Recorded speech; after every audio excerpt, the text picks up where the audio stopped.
Breaker sizes ng ating aircon. Okay lang ba na mataas ang ilagay natin na breaker size sa ating aircon? Halimbawa po, 1 HP ang ating aircon na binili o pina-install, pwede ba natin itong lagyan ng 30 amperes? So, ito pong 30 amperes ay napakataas para sa ating 1 HP na aircon.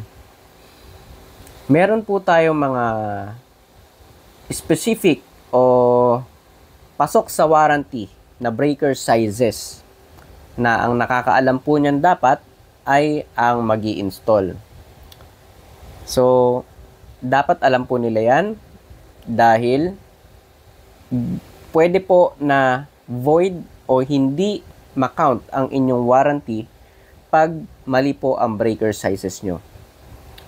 Ano nga ba ang epekto o posibleng maging epekto ng masyadong mataas na breaker size para sa ating aircon? So, kadalasan, okay na yan. 30 amperes. Mataas yan. Pasok yung 1 HP mo. So, okay na yan. Pasok yan. At least may protection. Sa amin po na mga air conditioning technician at base sa aming pinag-aralan, ito po ay hindi lamang protection sa ating aircon. Ito po ay protection din sa iba pang appliances na maaaring madamay sa ating aircon kung sakali magkaroon ng problema. Paano? Ito pong ating aircon ay nag-iiba-iba ang amperahe o therefore nag-iiba-iba rin ang wattage. Para lang dun sa mga may-ari, ang ating pong aircon ay nag-iiba-iba ng konsumo. Dahil pagka lumalamig ang ating kwarto ay unti-unti ring bumababa ang konsumo dahil lumiliit ang heat load sa ating kwarto, therefore mas bumababa yung effort o yung pagtatrabaho ng ating compressor dahil nga konti na lang yung tatanggalin niyang init sa kwarto.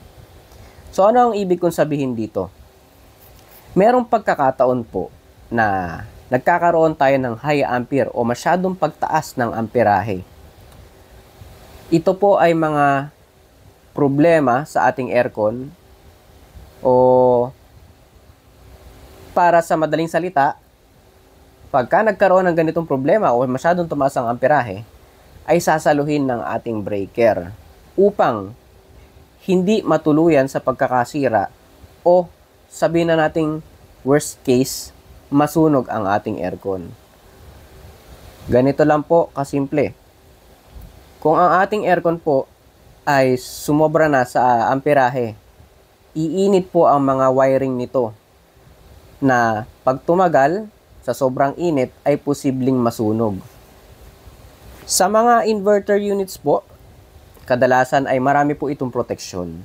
Sa PCB, meron po yung mga fuse at may mga protection din para sa mga pagtaas at pagbaba ng mga voltahe. Pero, naglalagay pa rin po tayo ng breaker para mas sigurado. At ito po ay talagang kailangan na nilalagyan ng breaker. So balik tayo sa topic. Hindi pwedeng masyadong mataas dahil pag nagkaroon ng problema sa ating aircon, maaaring hindi mag-trip ang ating breaker at matuluyan sa pagkakasira. O worst case, masunog ang aircon at wag naman sana, pag nasunog ang aircon, baka marami pong madamay. Paano ito makaka-save o makakapag-save pa sa ibang appliances? Kung magkaroon ng biglaang pagputok o pag-short circuit sa ating aircon, ay ititrip na po ang breaker. Depende po sa maximum ampere ng breaker natin. So kung masyadong mataas, ay posibleng nasusunog na ang aircon at hindi pa nagtitrip ang breaker.